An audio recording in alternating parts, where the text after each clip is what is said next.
झुंझुनू से इस वक्त की बड़ी खबर। शिक्षा मंत्री मदन दिलावर का राहुल गांधी को लेकर बड़ा बयान। राहुल गांधी को बताया एक विदेशी महिला का बेटा।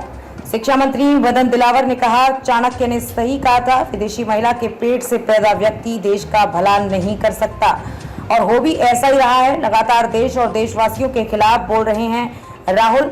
देश के लोगों को हिंसक और झूठा कहना, हिंदुस्तान और हिंदुओं का अपमान। एक दिन के दौरे पर झुंझुनू आए हैं शिक्षा मंत्री मदन दिलावर। सर्किट हाउस में पत्रकार वार्ता के दौरान शिक्षा मंत्री दिया बड़ा बयान। तबादले, डेपुटेशन, इंग्लिश मीडियम स्कूलों को लेकर भी दी जानकारी। विधानसभा सत्र संपन्न होने के बाद शिक्षकों के तबादले करने के दिए संकेत। कहा, जब भी तबादले करेंगे बता देंगे। वैसे भी विधानसभा सत्र में नहीं होते तबादले। अंग्रेजी विद्यालय खोले ही नहीं कहे, एक बोर्ड लगाकर जनता को बेवकूफ बनाया गया। सूबे के शिक्षा मंत्री मदन दिलावर आज झुंझुनू के दौरे पर हैं। झुंझुनू पहुंचने पर उन्होंने शहीद स्मारक में शहीदों को और बाबा साहेब को नमन किया।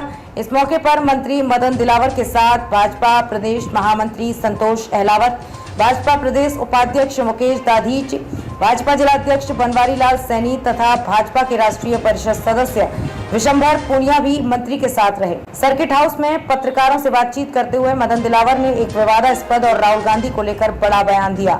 उन्होंने कहा कि चाणक्य ने सही कहा था कि विदेशी महिला के पेट से पैदा होने वाला व्यक्ति या बेटा कोई भी देश का भला नहीं कर सकता, बल्कि देश के खिलाफ भी कार्रवाई करेगा। चाणक्य की बात सही साबित हो रही है। राहुल गांधी एक विदेशी महिला के पुत्र हैं, इसके लिए वो लगातार देश के खिलाफ और देशवासियों के खिलाफ बोल रहे हैं। उन्होंने पूरे देश के लोगों को हिंसक और झूठा कहा है। ये पूरे हिंदुस्तान और हिंदुओं का अपमान है।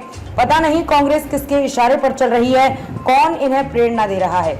उन्होंने कहा कि ऐसा पहली बार नहीं हुआ है, इससे पहले भी राहुल गांधी बोल चुके हैं कि हिंदू मंदिर में लड़कियां छेड़ने जाते हैं, ये भी हमारी बहनों और भाइयों का अपमान है। उन्होंने कहा कि हिंदू हिंसक हैं, झूठे हैं। बताकर राहुल गांधी ने हिंदू समाज का, साधु संतों का, आने वाली हमारी जनरेशन का और हमारा घोर अपमान किया है।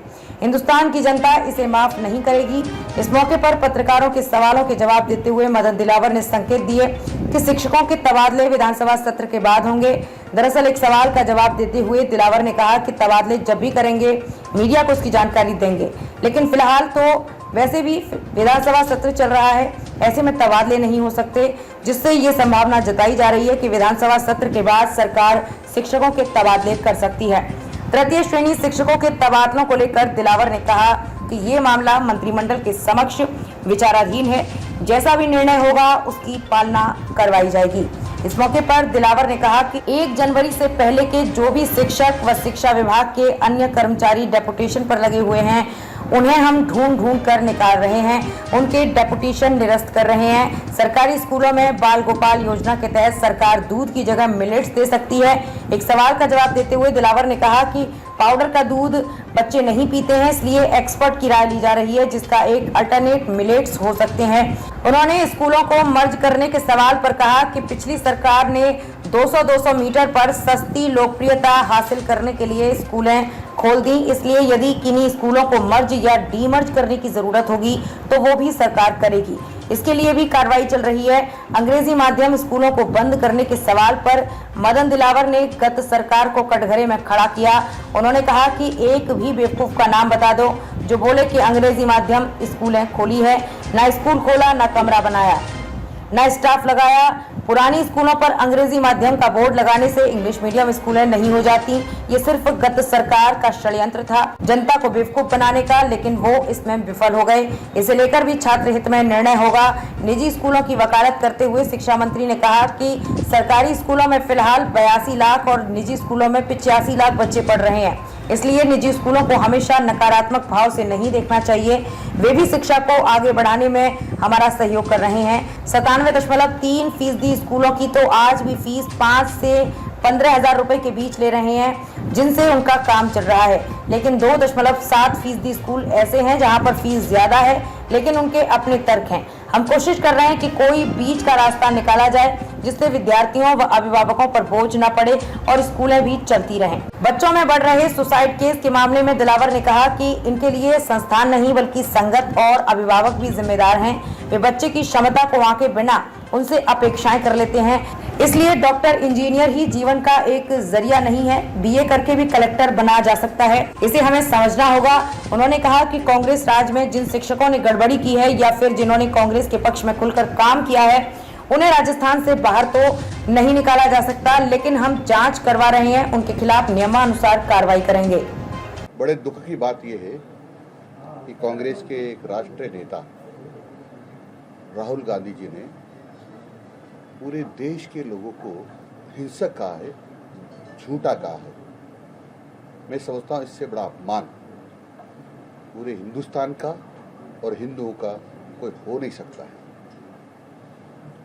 पता नहीं क्या कांग्रेस किसके इशारे पर चल रही है, कहां से कोई इनको प्रेरणा देने वाला है। परंतु सही बात भी है कि चाणक्य ने कहा था कि विदेशी महिला के पेट से पैदा होने वाला व्यक्ति या बेटा कोई भी देश का भला नहीं कर सकता, बल्कि देश के खिलाफ कार्रवाई करेगा।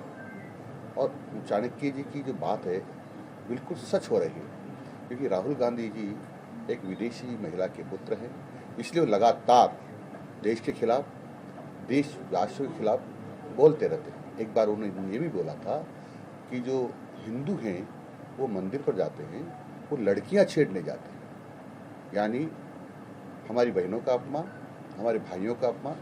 और अभी तो उन्होंने बिल्कुल गजब ही कर दिया कि हिंदू हिंसक हैं, झूठे हैं, ये कहकर पूरे हिंदू समाज का, हमारे साधु संतों का, हमारे पूर्वजों का, हमारे आने वाली जनरेशन का और हमारा घोर अपमान किया है, जिसको किसी भी कीमत पर ये हिंदुस्तान की जनता माफ नहीं करेगी। तबादले जब करना प्रारंभ करेंगे आपको हम जानकारी दे देंगे, बता देंगे। क्योंकि हमेशा जब विधानसभा चलती है उस बीच में कोई स्थानांतर नहीं होते। ये झूठ बात है, इंतजार कर रहे हैं, क्योंकि वो जो भर्ती हुई थी तो एक प्रावधान था कि जिले के बाहर ट्रांसफर नहीं होते। आज भी नियम है, पहले भी नियम था, और इसीलिए उनके ट्रांसफर नहीं हो रहे।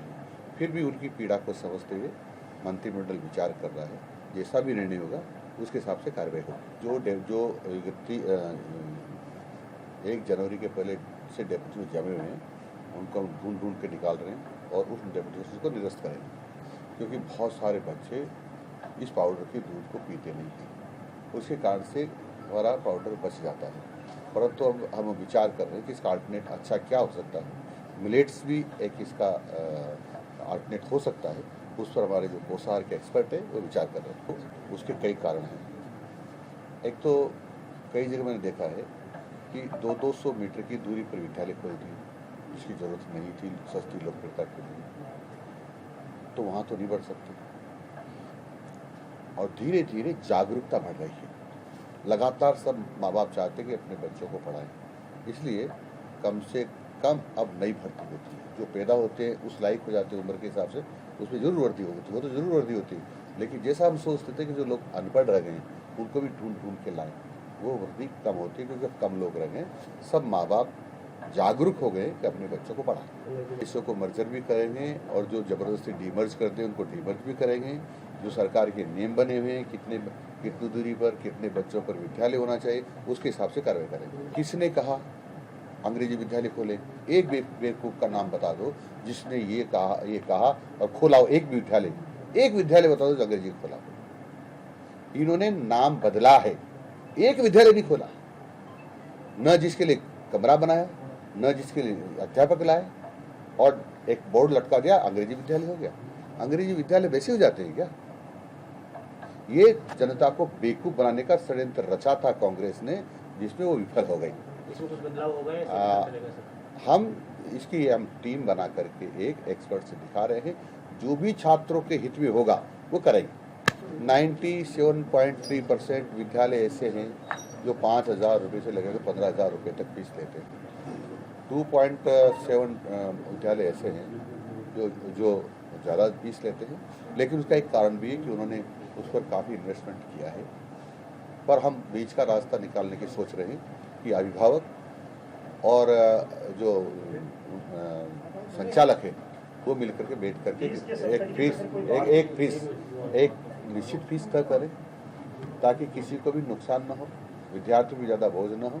लेकिन जो विद्यालय चल रहे हैं उनको भी परेशानी ना हो। इसी ख्याल तो केवल अपना खर्चा भी मुश्किल से चला पा रहे हैं, और वो जो विद्यालय हैं वो हमारे 85 लाख बच्चों को पढ़ा रहे हैं निजी विद्यालय, और हम सरकारी विद्यालय 82 लाख बच्चों को पढ़ा रहे हैं। इसलिए वो हमारी सहायता कर रहे हैं, इसलिए उनके बारे में हमेशा नकारात्मक भाव रखना भी ठीक नहीं है। जो अच्छा कर रहा है वो अच्छा करना चाहिए, जो बुरा कर रहा है उसको बुरा करना चाहिए। लेकिन मुझे बहुत खुशी है कि वह भी बच्चों को अच्छी तरह पढ़ा रहे हैं। तो ये बिल्कुल गलत बात है कि केवल संस्थानों के बहुत से ही करते हैं। इसमें संगत का भी एक भाग है, एक भाग है माँ बाप का भी। माँ बाप भी उसकी अपेक्षा से ज़्यादा उसकी क्षमता से ज़्यादा अपेक्षा करते हैं, तो ठीक नहीं। कई बार हर बार तो से पूछेंगे कौन सी रैंक चल रही है तेरी, कौन सी रैंक चल रही है तेरी, दिन में 3 बार और पढ़ो और पढ़ो। हर बच्चे की एक जैसी क्षमता नहीं होती है, और उसको क्षमता के हिसाब से ही उसको सब्जेक्ट दिलाना चाहिए, उसकी क्षमता के हिसाब से ही विचार करना चाहिए। केवल डॉक्टर इंजीनियर बनना ही कोई एक रास्ता नहीं रह गया है। बहुत सारे ऐसे काम है जो उसे बढ़े हैं। आर्ट्स पढ़ के भी BA पास करके भी कलेक्टर बना जा सकता है। तो ये सच है कि ऐसे लोग होंगे, लेकिन सबको राजस्थान के बाहर नहीं निकाला जा सकता, कहीं न कहीं राजस्थान में रहेंगे। लेकिन जिन्होंने ज़्यादा गड़बड़ियाँ की है और जो हमारे कार्यकर्ता इस प्रकार की शिकायत करेंगे तो जांच कराएंगे, और जांच कराने के बाद जो भी तथ्य आएंगे उस हिसाब से कार्रवाई करेंगे। पूरी तैयारी है, हम सीट जीतेंगे।